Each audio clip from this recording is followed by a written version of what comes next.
మనం లైఫ్‌లో ఒక్కసారైనా అనుకుంటాం కదా! ఈ ప్రాబ్లమ్స్ అన్నీ ఎందుకు నాకు? అసలు లైఫ్‌లో మీనింగ్ ఏంటి అని? ఎగ్జాక్ట్‌లీ అలాంటి కన్‌ఫ్యూజన్‌లో ఉన్న ఒక అబ్బాయితో ఈ సినిమా స్టార్ట్ అవుతుంది. 'సర్వం మాయ'. వాడి పేరు ప్రబిందు. ఒక స్ట్రగ్లింగ్ గిటారిస్ట్. గాడ్ అంటే అస్సలు నమ్మకం లేదు.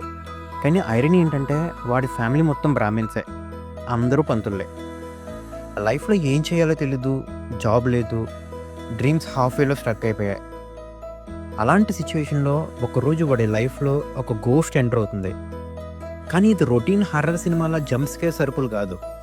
ఈ గోస్ట్ పేరు డెలులు. భయం కలిగించే గోస్ట్ అస్సలు కాదు. కొంచెం ఇన్నోసెంట్, కొంచెం కన్‌ఫ్యూజ్డ్, ఫుల్ ఎమోషనల్ బ్యాగేజ్. ఇక్కడి నుంచి స్టోరీ ఇంట్రెస్టింగ్ టర్న్ తీసుకుంటుంది. ఇద్దరు స్ట్రేంజర్స్, ఒకడు లివింగ్ వరల్డ్‌లో లాస్ట్ అయితే, ఇంకొక అమ్మాయి ఆఫ్టర్ లైఫ్‌లో స్ట్రక్ అవుతుంది. బాగా మాట్లాడుకుంటారు, పాస్ట్ షేర్ చేసుకుంటారు. వితౌట్ నోయింగ్ ఇద్దరు ఒకరు వూండ్స్ ఇంకొకరు హీల్ చేసుకుంటారు. సినిమాలో బిగ్గెస్ట్ ప్లస్ ఏంటంటే నివిన్ పాలి పర్ఫార్మెన్స్. అసలు ఓవర్ యాక్టింగ్ లేదు, ఫోర్స్డ్ కామెడీ లేదు. న్యాచురల్‌గా మనం చూసే ఫ్రెండ్‌లా కనిపిస్తాడు. ఆ డెలులు క్యారెక్టర్ చేసిన అమ్మాయి అయితే చాలా క్యూట్ పర్ఫార్మెన్స్ ఇచ్చింది. ఆమె ఉన్నంతసేపు సినిమాలో ఒక మ్యాజిక్ ఉంటుంది. కామెడీ కూడా లౌడ్ కాదు, సాఫ్ట్ మెల్స్‌లో ఉంటుంది. మ్యూజిక్ కూడా బ్యాక్‌గ్రౌండ్‌లో జెంటిల్‌గా ఫ్లో అవుతుంది. బట్ హానెస్ట్‌గా చెప్పాలంటే ఈ సినిమా అందరికీ కాదు. ఫాస్ట్ హారర్ ఎక్స్‌పెక్ట్ చేసే వాళ్ళకి స్లో అనిపించొచ్చు. మాస్ కామెడీ కోసం చూసే వాళ్ళకి సింపుల్ అనిపించొచ్చు.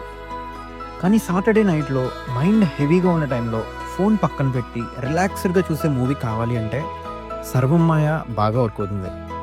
ఈ సినిమా భయపెట్టడం కోసం కాదు, నవ్వించడం కోసం కాదు, మనకి కొంచెం పీస్ ఇవ్వడం కోసం. ఈ మధ్యకాలంలో ఫ్యామిలీతో పాటు కలిసి చూసే సినిమాలు చాలా తక్కువైపోయినాయి కదా! ఈ సినిమా ట్రై చేయండి. మీకు నచ్చొచ్చు. మీ ఫ్యామిలీకి కూడా నచ్చొచ్చు. సో, ఫైనల్‌గా చెప్పాలంటే ఇది బ్లాక్ బస్టర్ కాదు. కానీ హార్ట్‌కి టచ్ అయ్యే feel good super natural drama. మీరు ఇలాంటి కామ్ స్టోరీ టెల్లింగ్ మూవీస్ ఇష్టపడితే ఈ మూవీ డెఫినిట్‌గా ట్రై చేయండి.